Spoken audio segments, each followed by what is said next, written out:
We all love classic football. Pound the rock down your throat, breakaway runs through a big hole, and just smash mouth ball. That's why running backs are one of the most entertaining positions to watch. But we all know it's not all on them. To recognize a running back breakout, you have to take a look at their situation as a whole. That's why I think Bhayshul Tuten is going to explode in 2026. Tuten is entering his second year with the Jacksonville Jaguars after being drafted 104th overall in the 2025 NFL Draft, where Coen handpicked him to be his RB2 behind Travis Etienne, but he left for the Saints in free agency, leaving a clear path for him to be the number one. Tuten is an explosive athlete, which is evident in his 9.56 RAS score, which was 94th out of 2,105 running back prospects from 1987 to 2025. His profile is just too good to pass up on. 54% of his runs were breakaway runs in his final season at Virginia Tech. He was second in yards after contact per attempt at 4.47, was even 15th in the NFL in his rookie season at 3.22.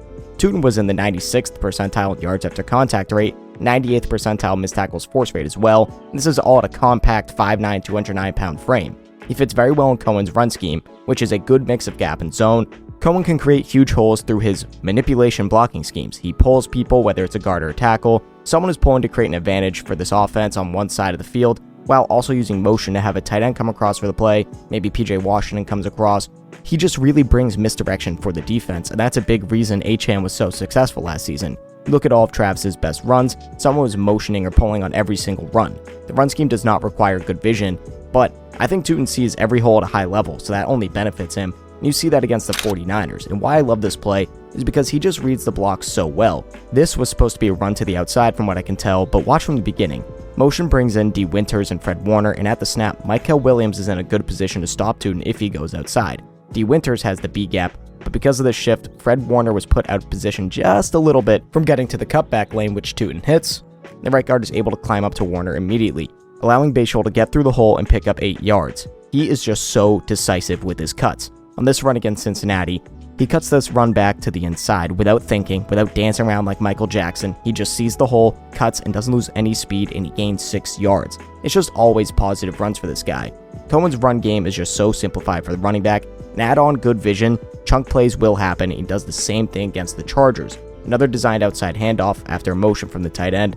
Derwin James sealed the outside, so Tuten finds that cutback lane that is wide open, except for Denzel Perryman, who has a lane to get to him after Ezra Cleveland missed his block. But Cleveland recovers and pancakes Perryman brutally. Tuten explodes upfield, gets the Jags to the 4, and scores a touchdown on the next play.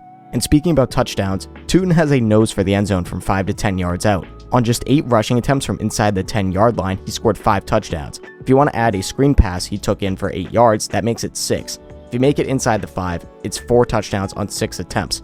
And if we are talking about short yardage and goal line, I have to bring up the Chris Rodriguez signing. Coen clearly likes him. He coached him in college, brought him in on a deal worth up to $10 million, and that may scare people, but that's just 2.1% of the total cap. And players like Alexander Madison, Antonio Gibson, and Jamal Williams have all signed for similar deals, so truly this is not threatening.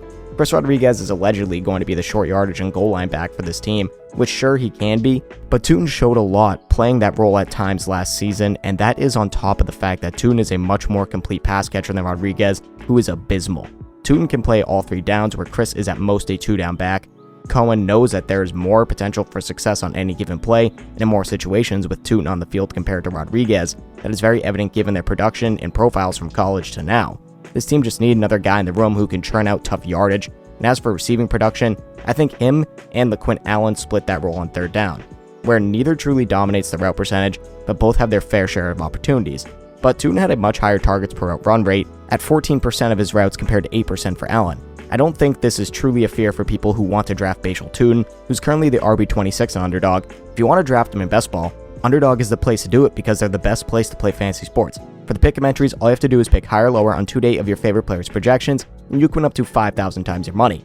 For the best ball drafts, they have a ton of tournaments like the Best Ball Mania that you can enter and win some serious cash as well. And if you sign up with code JOEFB, you get $50 in bonus fantasy entries, a gimme pick, and a 50% deposit match up to $1,000 when you play your first $5. Do that now so that you can play those drafts and get those pick-em entries in, and make sure you use code JOEFB. Tuten just fits the Travis Etienne role, who had 60% of the rush attempts, much better than either of the other 2 backs on this roster. The ability to create explosives, read his blocks, and just have more positive yards given that vision, his contact balance, and his elusiveness. This offense can just get more creative with him. That's what we saw in the screen pass for a touchdown against the Bengals. Tuten starts out wide and motions back into the backfield, most likely because they wanted to run this play, but they wanted to see what coverage they were in. He catches the pass and is one-on-one with defensive end Cameron Sample. He hits him with a mean juke, just plants and cuts, and we know how he has a great burst seen in his 96th percentile 10-yard split, so he puts it to work and zooms in past the closing Shamar Stewart for a touchdown, and that burst can come out of nowhere. Against the Chargers, we see this inside toss that, first off, he does an amazing job finding the right lane, once again, and the second he gets that hole, look at that burst. That is lightning quick. If he does not get tripped up here, that is a 60-yard touchdown. He's also great at gaining extra yards after being hit, as seen by his yards after contact number I talked about. He's a slippery runner who just bounces off tackles. He's going to take this handoff and try to follow the pulling guard, but Henry To'oTo'o is right there waiting for him.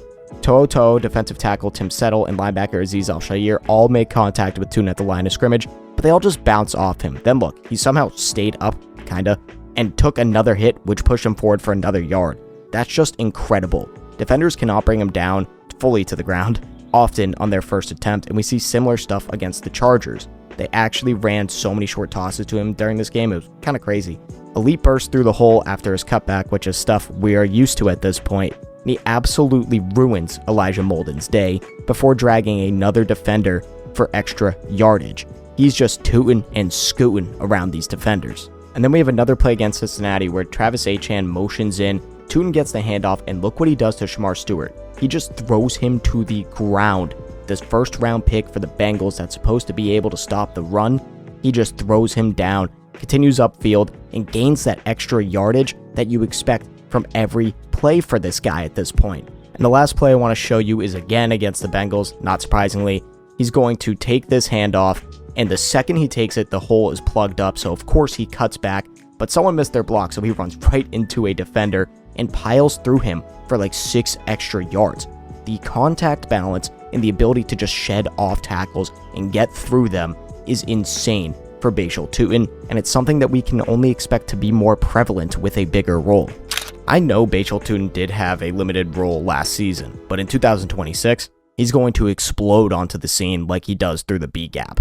This man has a rare combination of athletic ability that actually translates on tape into his runs, because we know those athletic freaks that don't really actually do anything in the NFL. He's not one of them.